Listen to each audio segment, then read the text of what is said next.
I'm born and raised in New Jersey, and I think that's one of the main reasons tomatoes are one of my favorite foods. So today, we're gonna be talking about tomatoes. Here's a Juliet one right here. So good, so sweet. This is everything you need to know. There are two different types of tomatoes, determinate and indeterminate. Determinate tomatoes only grow about 1 to 3 feet tall, and they're called determinate tomatoes because they only produce one crop.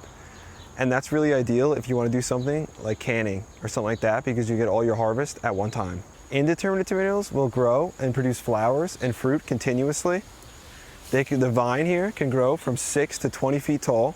These ones are getting tall, they're about 6 feet tall here. And as a result of them continually producing, you can just get them really late into the season. They won't stop growing until there's either a disease problem that they die off, or they'll die off from frost damage as well. We advise that you prune your indeterminate tomatoes so they focus on fruit production like this one here, and not just leaf production and growing the vine.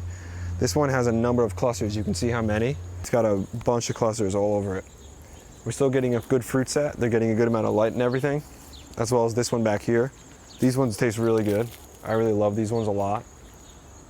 So good. Juicy. You can grow tomatoes from seed, direct seeding them, or from transplants. That's up to you. We choose to grow them from transplants, ones that we plant ourselves in the winter. We find that those are best, and I'll give you a couple reasons why. The first reason is when I grow transplants, I feel like I get more bang for my buck because I got a way higher germination rate than if I'm just direct seeding. The second reason is because I'm planting in a food forest, I don't have that much space. So if I take my transplants, I can choose exactly where I want to put those and get really nice spacing, like I do in here. If you want to start your own transplants inside, it's best to start them in the winter, about 6 to 8 weeks before your last expected frost date. Once your tomatoes are grown and ready to transplant, it's real important that you harden them off. You can harden off your tomatoes by setting them out for a short period of time, maybe about an hour or so just to start, and then periodically raising that amount of time to maybe 3 hours at a time, and then a whole day at a time, just to adjust them to their environment.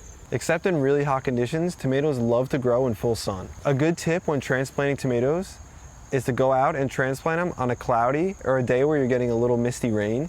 This will lessen the transplant shock and actually help you out in the long run. When transplanting a tomato, it'll actually root from its stem pretty easily because it's a vine. So when you bury it originally, you want to bury it all the way up to its last set of leaves, which would have been right here.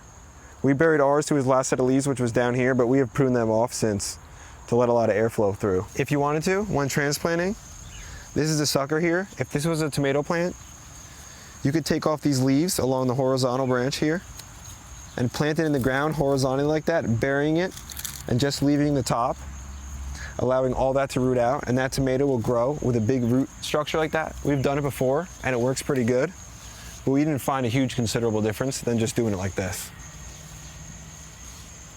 Falling right off the vine, it's one of the best times to eat them. Grade A, bruh. Tomatoes come in every flavor, shape, and size you can think of. There's some that are specific for canning, like paste tomatoes, and some cherry tomatoes and grape tomatoes, great for fresh eating, while you've got beef steaks that are perfect for sandwiches. The spacing of your tomatoes depends on how you're gonna grow them. We grow them in a prune stake method. I've got a video showing on how I do this. And you can also let them sprawl along the ground. If you're gonna do the prune method like us, 1 to 2 feet apart is good, like you have here. They're close, but due to the prune method and the staking, it's okay to keep them like this. Or if you're gonna sprawl them out, they're gonna be about 3 to 4 feet apart. That's gonna be your best bet. When harvesting, you're gonna wanna come out and check your tomatoes daily when they're getting close. So you make sure you get them and pick them at peak ripeness, like this one here. A heavy frost will kill your tomato plants, so before that happens, you wanna come out and harvest the green ones. You can bring those inside, put those in a warm place that doesn't get direct sunlight, and they'll ripen up for you. You can be eating tomatoes late into the winter. Thanks for watching, guys. If you enjoyed the video, share it with your friends, hit the like button, hit the subscribe button. See you in the next one.